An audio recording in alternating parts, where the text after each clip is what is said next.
Hello YouTube, this is Gary, also known as the Gentleman Scholar.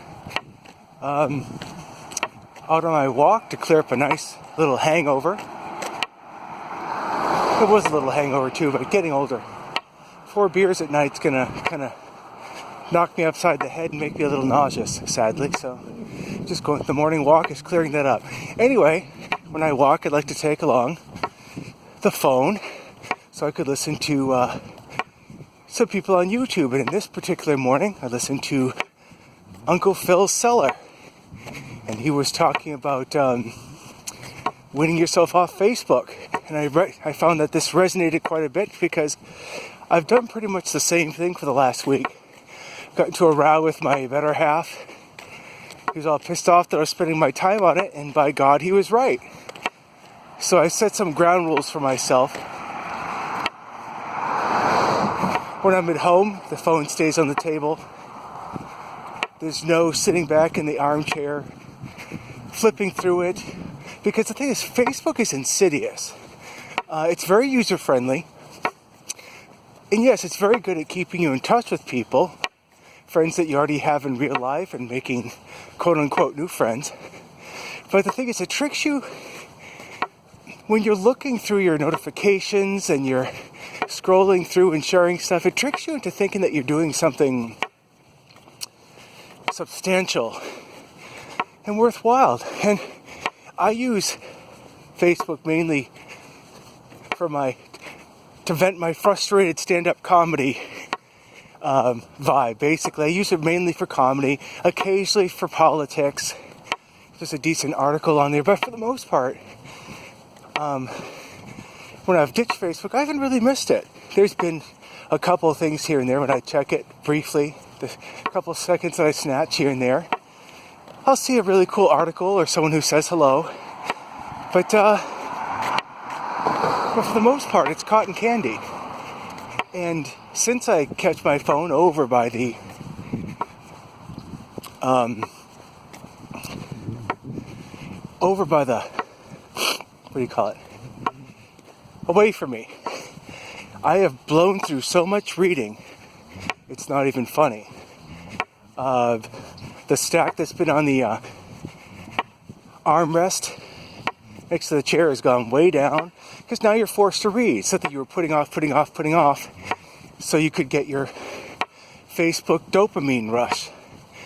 So yeah, it is an addiction, and I notice a lot of people are waking up within the Facebook matrix and making attempts to unplug themselves. Uncle Phil is one of them. And I've heard more across YouTube as well. YouTube, at least, is there's something substantial there. You're kind of like watching, you're watching people talk about pipes, about the books they like to read, their fishing, all these little glimpses into people's lives, and you're kind of getting to know them, especially the ones that really resonate with you. So at least you've got that. But yeah, I think Facebook as a rule is just like anything else. It just isn't good for you if you dive into it too much. But hey, if you can manage it, that's great.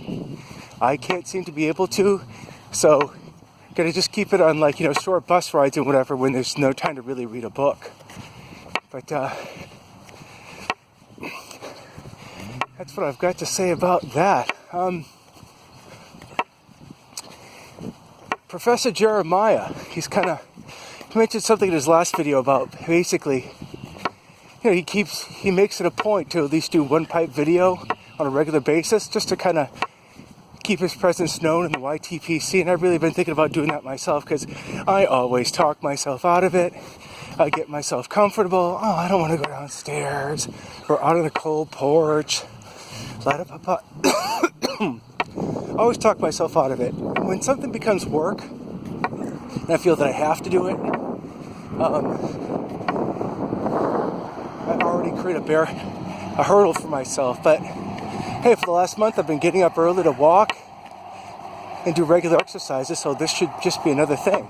Besides, I'd like to have more of a consistent presence in the YTPC. There's a lot of good people on there.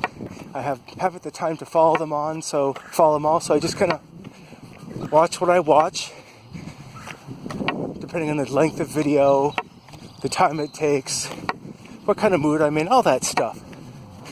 But just so you know, the YTPC has become a real oasis of sanity in these very, very, shall we say, melodramatic times.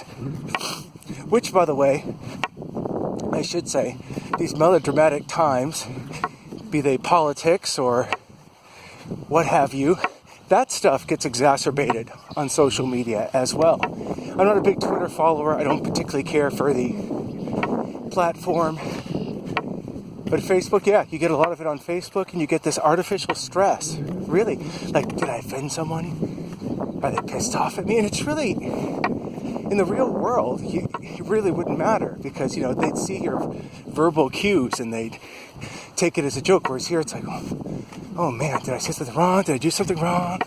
And if you make like a political statement or whatever, you have to, I think it through very carefully before I do something like that, because some people are going to like critique you or challenge you, which is fine. And you have to be ready for that. You have to be prepared to do that. And I'm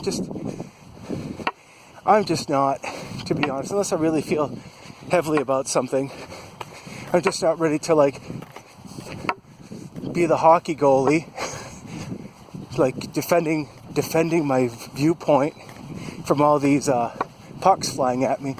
I mean, I guess I'm not very articulate. But yeah, it's really, really pointless, because a lot of it's just so much hyperbole online. And I try not to spread any of that, what's the word I'm looking for? And I hate the term, but the whole fake news stuff that social media is so excellent in manufacturing by the damn truckload. If something sounds too ridiculous, you have to fact check it, because you're just contributing to the dumbing down. But again, if you don't spend that much time on social media, you don't have to worry about it, do you? So, anyway, I just wanted to get that out there, say hello to everybody, and to Phil. This is a VR specifically to Phil, but it's addressed to all of the YTPC. For those of you who I'm developing a friendship with on this channel, on this forum, you know who you are, and I greatly treasure and value each, whether it be through YouTube or through the power of the written word. Love writing a good letter. Love that. Nothing beats